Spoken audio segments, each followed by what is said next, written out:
Namaskaram, Bhagavad Gita, chapter 5, 13th sloka. In this sloka, Bhagavan says, the embodied beings who are self-controlled and detached reside happily in the city of 9 gates, free from thinking they are doers or the cause of anything. Sri Krishna compares the human body with its openings to a city of 9 gates. The soul is like a king, which is administered by ego, intellect, mind, senses and life energy. And the body rules till its death. Even when it rules, the enlightened souls consider the body as just given to do activities related to God. So they are not attached to body. They feel the body is given and body should be used only to do activities or service to God. So they don't develop any attachment towards the body. They have attachment with the Atma. They are all Atma conscious, divine conscious. And they renounce the actions through mind. So they are able to remain happy in the body.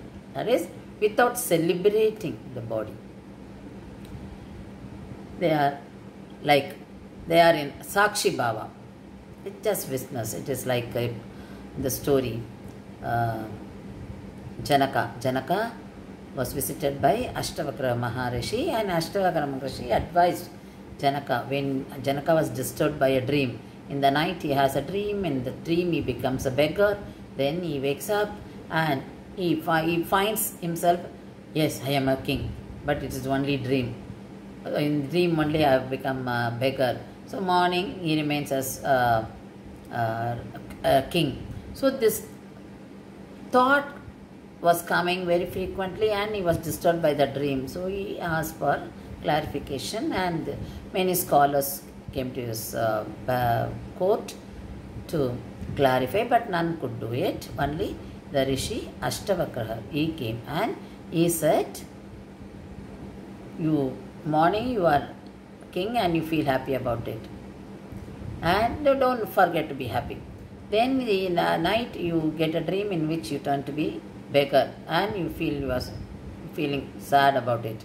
Don't feel sad, don't forget about that.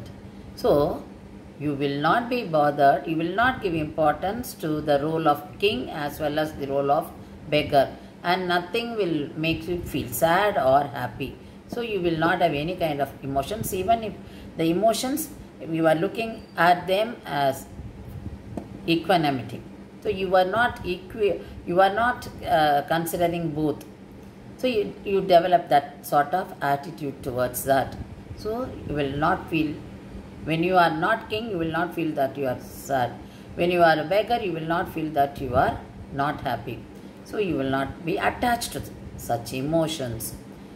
Because if you are a beggar or if you are a king, that is related to your body only. Janaka himself was he was a scholar and he was a jnani. So he could understand it. So Ashtavakra said, whether you are a beggar or you are a king, that is related to your body. So don't give importance to that. You have to be conscious of Atma. Atma is neither a king nor a beggar. So Atma is not attached to I.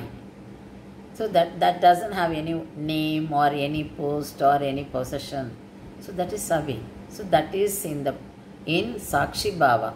So that is why when you don't give attachment to that, you neither feel happy nor sad, because you are in Sakshi Bhava. So we keep our Atma as Sakshi Bhava only. It is not attached to any name or any possession. So and position. That is why Atma will not bother whether you are a beggar or you are a king. So this is what the class. So how we have to remain in Sakshi Bhava, that was explained by Ashtavakra to Janaka. So Janaka Janaka was very thankful to him and he understood very clearly and he followed it. And Janaka once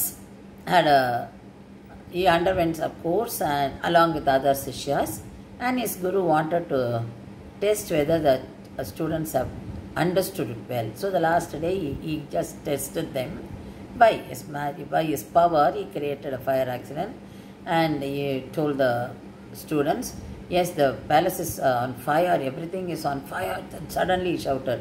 Then the Sishyas all went running to collect their possessions, and the others were all sannyasis only. They hardly had any valuable possession, but still they went just because they all had a piece of cloth to cover themselves. Even for that they went. They went running. But Janaka did not move at all. Then Guru asked him, why you are not moving? Your palace is on fire. Then he said, it is not mine. Nothing belongs to me. I don't have any. There is no I, there is no mine. So my Degam is here, my Atma is here. Nothing happens to my Atma. So these are all not mine. Then Guru felt so happy that he understood the concept so well and he is following it. Same thing when Janaka asked him, I would like to give you something. Then Guru said, what do you want? That is like Guru Dakshana. Then Guru asked, what will you give? Whatever I have with me, I'll give. Then Guru said, what you have is only material. So you cannot value the knowledge I gave you in terms of the material you have. So this is beyond that. So you cannot give. Don't think you cannot give. What you have with you cannot be taken by me, cannot be used to measure the value of jnana. So this sort of discussions Janaka used to enjoy because he was the one who liked to develop his knowledge. He was always in the company of scholars. So this tells us how you can remain without attachment to things around you. You are only observer, but you are not getting attached to the things around you. So Janaka, the best example, is a role model for us to follow this. So God explains that we have got 2 ears, we have got 2 eyes and 2 nostrils and 1 mouth, genital, 1 anus. This is the 9 gates of these are 9 gates of soul compared with the 9 gates of a city. So when you are in material consciousness, the soul, we identify ourselves with the body.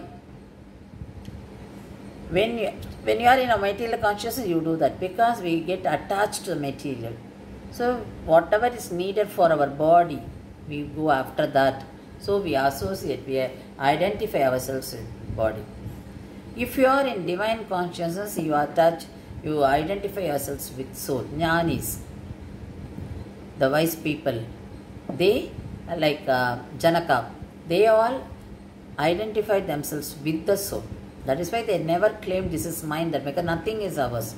Everything is, we cannot claim any doership or ownership.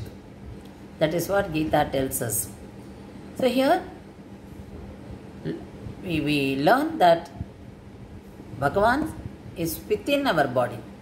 He is within us, controlling us. He is watching what actions we are doing. So how do we know that Paramatma is within us? When we identify ourselves with the soul, we understand this. So we connect the soul with the Paramatma. For that we should realize our soul. We should have that Atma, Jnanam. So when we have Atma Jnanam, we understand that Atma also has got freedom like Bhagavan. But Atma has got the features of Paramatma because Paramatma created that Atma.